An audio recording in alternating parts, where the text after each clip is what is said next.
Hello everyone and welcome, it's Shanna. Today we are using these rubber cling stamps. I've got the Floral Garden and I'm not showing you here, but I've also got, I'm going to have the Agapanthus.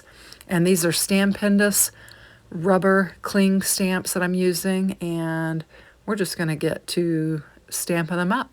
I will show you the Floral Garden one, and the Agapanthus that I stamp up, I don't actually show the stamping of it because I do it off screen. So I'm just bringing in some Canson watercolor paper here, and I'm going to get it laid down. I had to take out the my little cling mat out of my Misty. If you have the little black foam thing in there, you have to take it out for these rubber cling stamps. You're going to need those for the extra space. These things are thicker, but they certainly give you a lot of detail. They really stamp up very nice. So what I'm doing here is I'm going to bring in my Hero Arts white pigment ink here, and it's called Unicorn, and I'm going to stamp this thing up really well. I actually think I stamp it up 3 times and press 3 times to try and get a good press on it. I stamped in the Agapanthus cling stamp before I did this. I only did it twice, and because I was using white on white, I didn't notice I missed a couple spots on it, so I'm going to be sure and make sure I don't miss any spots on this one. So that's why I'll go ahead and stamp it 3 times. It's definitely worth it. So what I'm going to do here is I'm actually going to stamp it with this white Hero Arts Unicorn ink, and then I'm going to bring in some white embossing powder, and we're going to heat emboss it. So I'm giving it a really good look over, and this is where I say one more time just to make sure we got it all. And so I'm going to ink it up again and stamp it down again, and then we'll get ready to do our heat embossing. So just really putting some muscle in on that. And I've got my stamp chamois there, and I'm just cleaning off this stamp, and we're going to get this panel ready to emboss. So I took some vinyl and added it to my magnet. My washi tape kept tearing, and so there was a tiny little piece of something on there. I used my tweezers to pick it off. So we're going to bring in I'm going to get a piece of copy paper here. We'll lay it down, and I'm trying not to touch the edges there. And I'll bring in some Ranger white embossing powder. I don't think this is ultra fine. Let me look at it. It's super fine detail. And I like to run that embossing powder over it a couple of times to make sure it picks up. But you can see we've got a really good stamped image and a lot of powder on there. So I'm going to go ahead and shake it back down on that panel and just kind of run it across there and cover all the areas a second time, just so we get really good coverage on there. Now the other stamped image, I did all of this to it off camera, so you guys didn't have to watch me stamp and heat emboss twice. So I'm just going to, I've got my heat tool heated up and ready to go, and we're just going to get this thing heat embossed. So we'll finish this up, and then we'll be ready to do we're going to do like a faux watercolor technique is what we're going to do. We're basically going to do some blending and add some water to it and just do a faux watercolor. So here is this one heat embossed. I'm going to show you the Agapanthus, and you can see I missed a spot right there, and so that's why I gave 3 presses on that other one.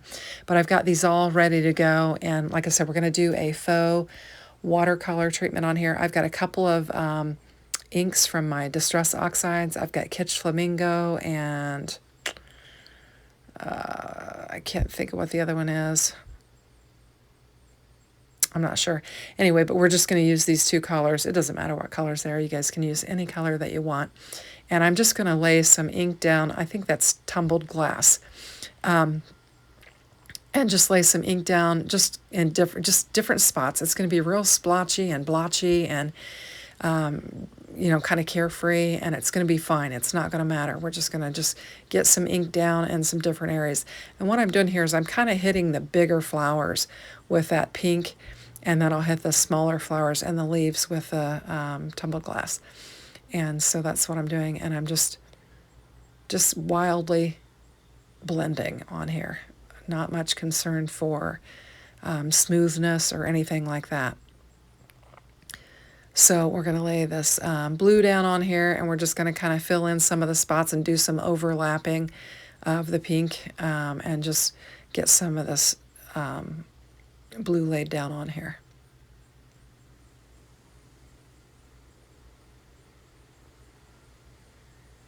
And just kind of filling it in.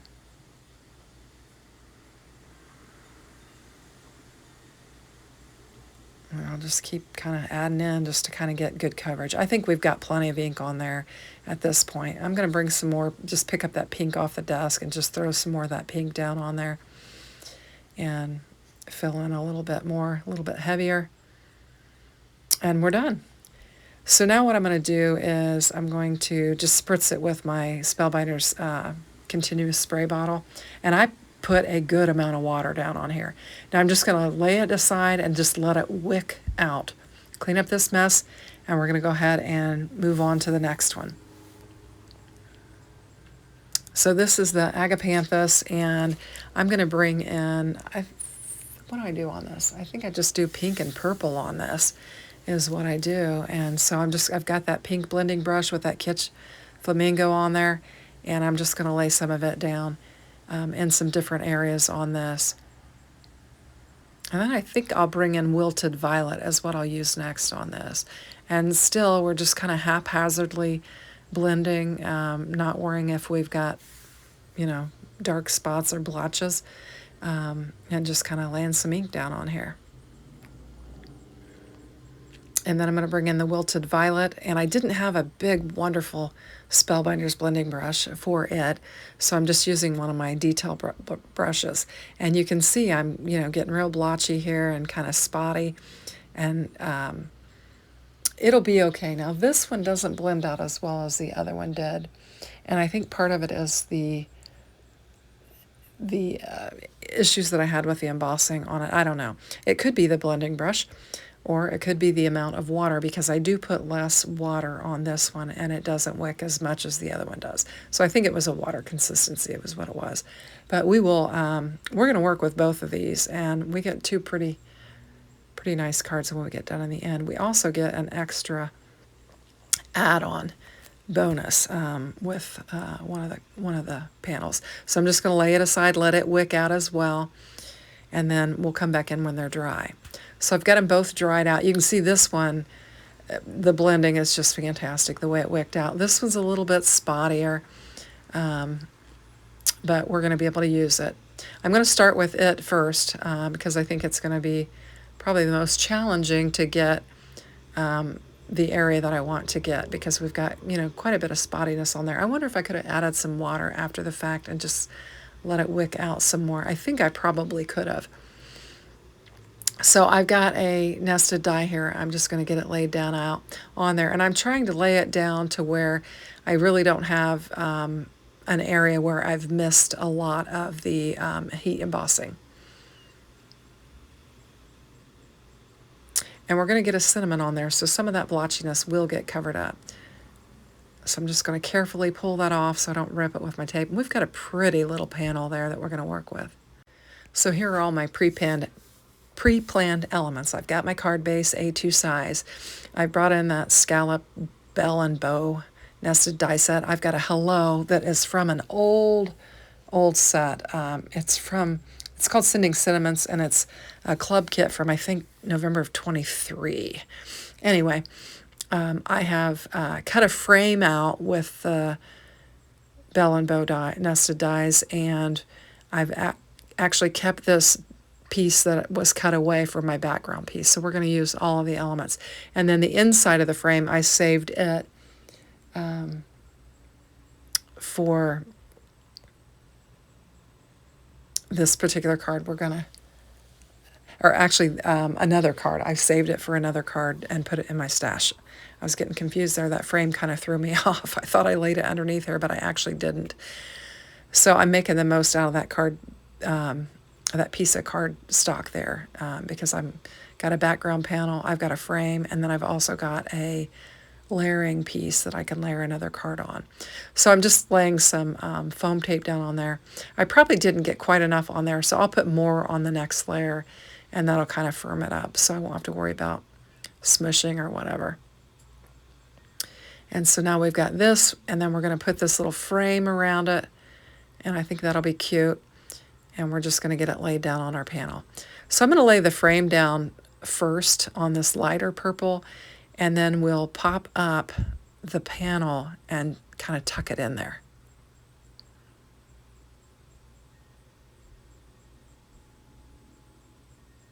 Just try and get it lined up evenly in between there. It'll take me a minute. I'll fuss with it.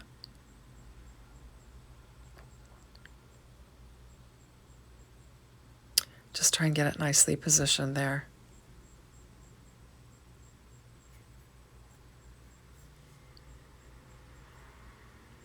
And there we go.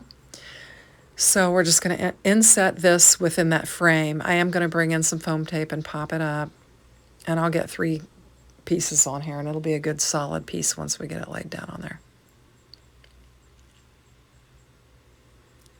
So today has been another absolutely lovely day here in Indiana. Just perfect. I mean, it's like, I don't know, it might be 79 degrees. It's probably been closer to 75 most of the day. There's a beautiful breeze blowing. It's sunny. There's some white fluffy clouds in the sky. Just gorgeous. I've got the window open, so you might hear a little bit of the breeze because it is pretty windy. I've got this hello that I have die cut out 4 times, and it's stamped. And it's from the Sending Sentiments from that older set, and we're just going to get it laid down on here. And I think this will just be a pretty card that you could use for anything.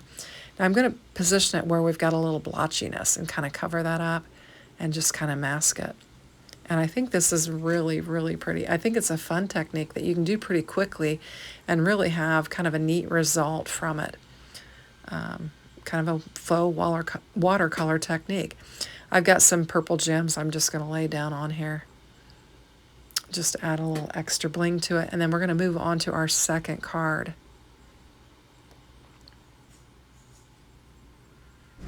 And I think this looks really pretty. Very nice. So we're going to go on to the second card, and we've got this panel, and this panel is just gorgeous. And I decided I would not use nesting dies. I'm going to cut it down as large. I'm going to keep it as large as I possibly can. So I'm going to bring in my paper trimmer, and we're going to cut it down. And I think I cut it down to 5 7/8. Right? No, 5 4/8, I think.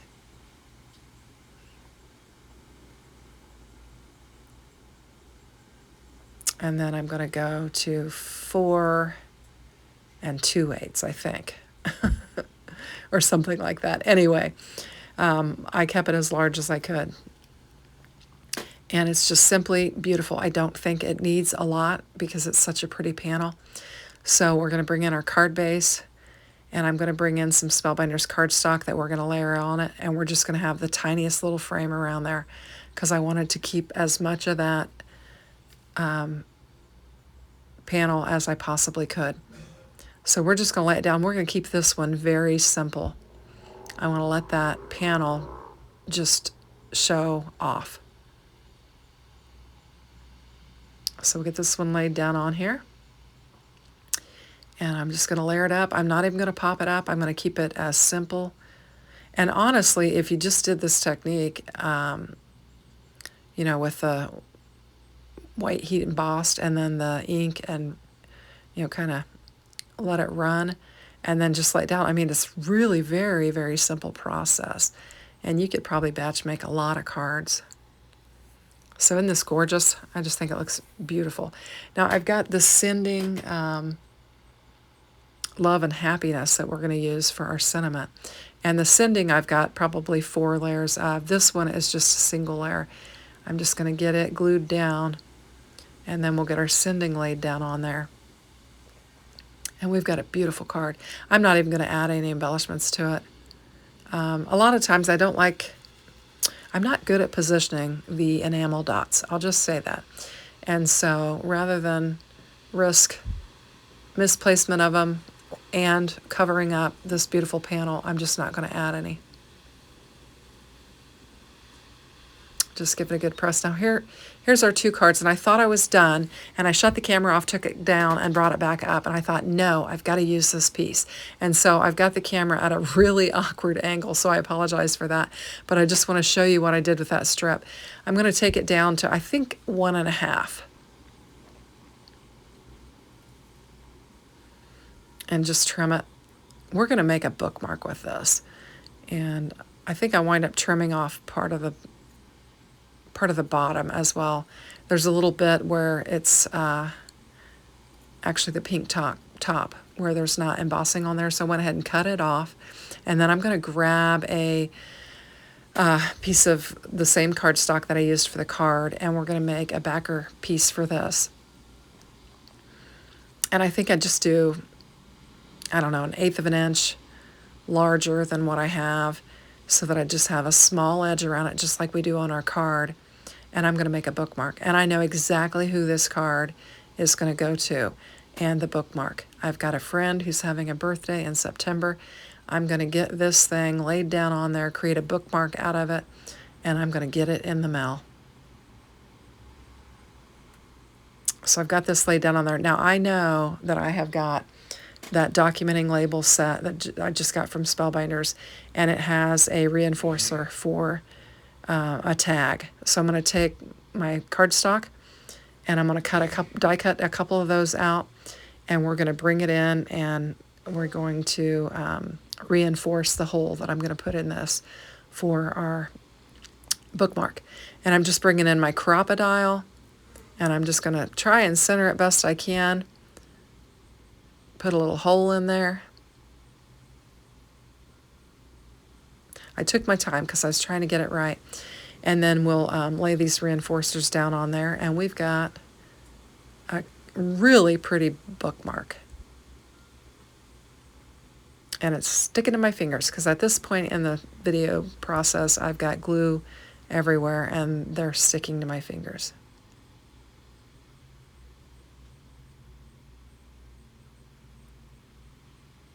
Oops, there we go. Get them lined up on there and give it a good press.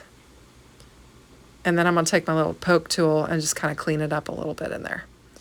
And there we go. I'm going to go to my stash and just grab whatever ribbon I have that I think will work with it, and we'll add it to this bookmark. So I just had some white, and I made it too long, so we're going to cut it down. And we're just going to feed it through there and just loop it around. And we have got a pretty little bookmark. And this, we've got a birthday card. I wound up adding a birthday sentiment to the inside. Have a sweet day is what I added to the inside of it. And we've got a little bookmark that I can insert in there. And I've got a great card and gift. Thanks for watching. Have a great day. Take care. Bye-bye now.